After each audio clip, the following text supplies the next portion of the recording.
한 의사가 있었어요. 평생 산모를 살리겠다고 손을 씻으라 외쳤습니다. 그 의사는 47의 정신병원에서 폭행당해 죽었어요. 사인은 오른손에 궤저, 본인이 평생 쌓은 바로 그 병이었습니다. 그가 옳았다는 게 입증된 건 그가 죽고 한참 뒤였어요. 무대는 1846년에 빈 종합병원이에요. 산부인과에 두 병동이 있었어요. 한쪽은 의사와 의대생이 분만을 맡았고 다른 쪽은 조산사가 맡았습니다. 같은 건물, 같은 시기, 같은 진료였어요. 그런데 둘의 산모 사망률이 완전히 달랐습니다.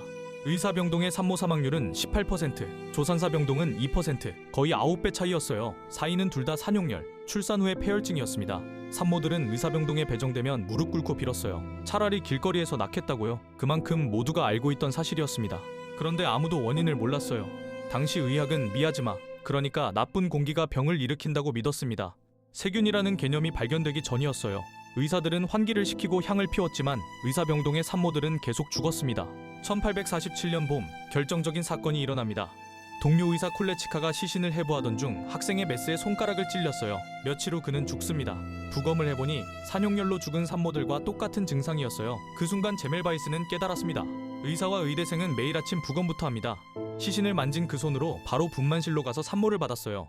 조산사는 부검을 안 합니다. 의사병동에서만 산모가 죽은 이유, 그게 답이었어요. 시신에 묻은 무언가가 의사들의 손을 통해 산모를 죽이고 있었던 거예요. 그는 분만실 입구에 세숫대야를 놓고 모든 의사와 학생에게 들어가기 전 염소석 회수로 손을 씻도록 명령했어요. 그냥 비누가 아니라 냄새가 사라질 때까지 씻으라고 했습니다. 동료들은 귀찮아했지만 명령이라 따랐어요. 그리고 한 달이 지났습니다. 사망률이 18.3%에서 2.2%로 떨어졌습니다. 한 달 만에요. 어떤 달은 사망률이 아예 0%까지 내려갔어요. 단 한 명의 산모도 죽지 않은 달이었습니다. 세숫대야 하나로 수십 명의 산모를 살린 거예요. 누가 봐도 명백한 결과였어요. 그런데 의사들이 격분합니다. 받아들일 수가 없었어요. 그 말은 곧 지난 수십 년간 내 손이 산모를 죽여왔다는 뜻이었거든요. 신사 의사의 손은 깨끗하다. 그게 당시 의학의 자존심이었습니다. 통계도 결과도 그들에게는 무의미했어요. 그저 모욕이었습니다. 1849년 직속 상사는 그의 재계약을 거부합니다. 빈에서 더 일할 수 없게 됐어요. 그는 고향인 헝가리 부다페스트로 떠납니다. 그곳의 병원에서 같은 방법을 적용했고 사망률이 또 폭락했어요.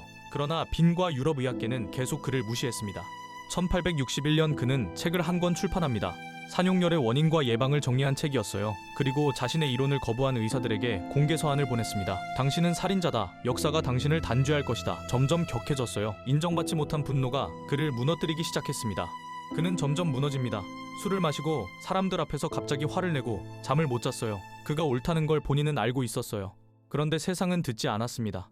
한 사람이 진실을 들고 있는데 아무도 믿어주지 않을 때 그건 사람을 미치게 만드는 일이에요. 1865년 7월 30일 동료 의사 페르디난드 폰 헤브라가 그에게 말합니다. 새 병원을 보러 가자고요. 도착한 곳은 라차레트갓의 정신병원이었어요. 그는 강제 입원당했습니다. 빠져나가려 하자 경비원들이 그를 폭행했고 구속복을 입혔습니다.